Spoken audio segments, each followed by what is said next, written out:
Welcome to my channel study achievement. आज की इस वीडियो में बात करेंगे सदगति कहानी की मूल संवेदना। सदगति कहानी प्रेमचंद द्वारा 1931 ईसा में रचित प्रसिद्ध कहानियों में से एक है। इसमें उन्होंने दलित समस्याओं का मर्मस्पर्शी आंकन किया है। यह एक हृदयविदारक कहानी है। यह एक धार्मिक पाखंड, कर्मकांडी पुरोहितों की घिनौनी मानसिकता और दलित शोषण को दर्शाती है। इस कहानी के लेखक प्रेमचंद हैं। वे दलितों के शोषण का मूल कारण वर्ण व्यवस्था का स्वीकार करना व मानसिकता को मानते हैं। अनेक धार्मिक व सामाजिक संस्कार व रूढ़ियों और पाखंडों में तब्दील कर दी गई हैं। प्रेमचंद धार्मिक, जाति और पूंजीवादी राजनीति के संबंध को अच्छी तरह से जानते थे। उनके साहित्य में हमारे समाज की विदुषताओं, समस्याओं, अंधविश्वासों, दुर्बलताओं, विसंगतियों का प्रामाणिक चित्रण हुआ है। जहाँ तक कि सदगति का सवाल है तो यह कहानी भी एक यथार्थ व समस्यापरक कहानी है। यह दलित की नाबालिग बेटी के विवाह संस्कार से शुरू होकर दलित के अंतिम संस्कार के सवाल पर आकर ब्राह्मणवादी शोषकों की पोल खोलती है।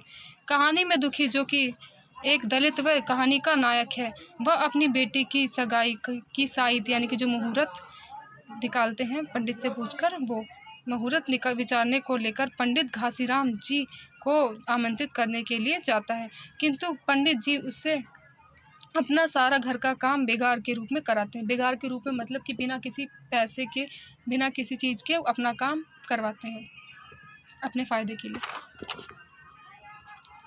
वह दिन भर भूखा रहकर लकड़ी चीरता है, बुरी तरह हाँफने लगता है और अंत में अपनी चीलम के लिए पंडित जी के घर से आग मांगता है। पंडिताइन काफ़ी क्रोधित होने के बाद उसे दूर से फेंककर आग देती है, किंतु आग की बड़ी सी चिंगारी उसके सिर पर गिर पड़ती है। उस समय क्या होता था, जो ब्राह्मण लोग थे, वो पंडित लोग थे, वो लोग दलितों की परछाई भी खुद पर नहीं पड़ने देते थे। अब ऐसे में क्या था, जो दुखी था वो पंडित के रसोई में घुस गया था, तो ये चीज़ देखकर पंडिताइन काफ़ी ज़्यादा क्रोधित हो गई कि वो घर में कैसे घुसा है। तो इस पर उन्होंने आग फेंककर उनको ऐसे दिया कि उनके सिर पर जाके लग गई दुखी के। और दुखी इसमें भी दुखी क्या करता है, वो खुद को ही ऐसा दोषी मानता है कि ये मेरी गलती है, मुझे ऐसा नहीं करना चाहिए था। आगे है, थोड़ी और मेहनत करने के बाद दुखी कमजोरी के कारण चक्कर खाकर गिर जाता है और दुखी की मौत हो जाती है।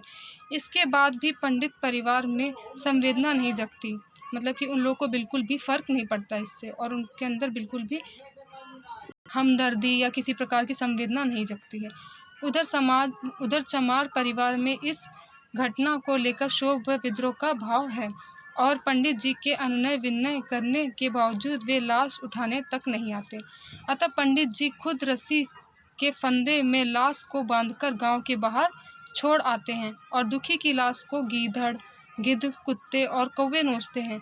कहानी इस व्यंग पर खत्म होती है कि यही जीवन पर्याप्त की भक्ति, सेवा और निष्ठा का पुरस्कार था।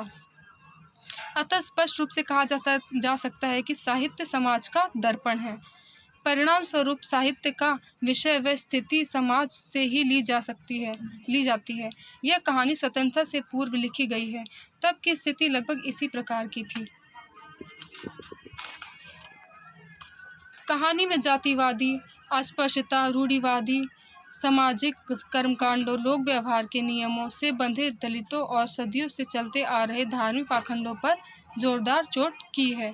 कहानी में दुखी का अंतिम संस्कार न दिखाकर प्रेमचंद ने मनुष्य के मृत्यु के बाद मनुष्य को मिलने वाली सदगति को ठुकरा दिया।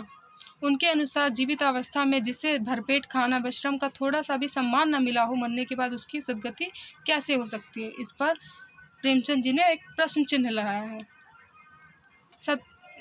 प्रेमचंद का यह विद्रोह कफन उपन्यास में भी देखा जा सकता है। तो ये थी सदगति कहानी की मूल संवेदना। आशा करती हूँ आपको पसंद आई होगी। धन्यवाद।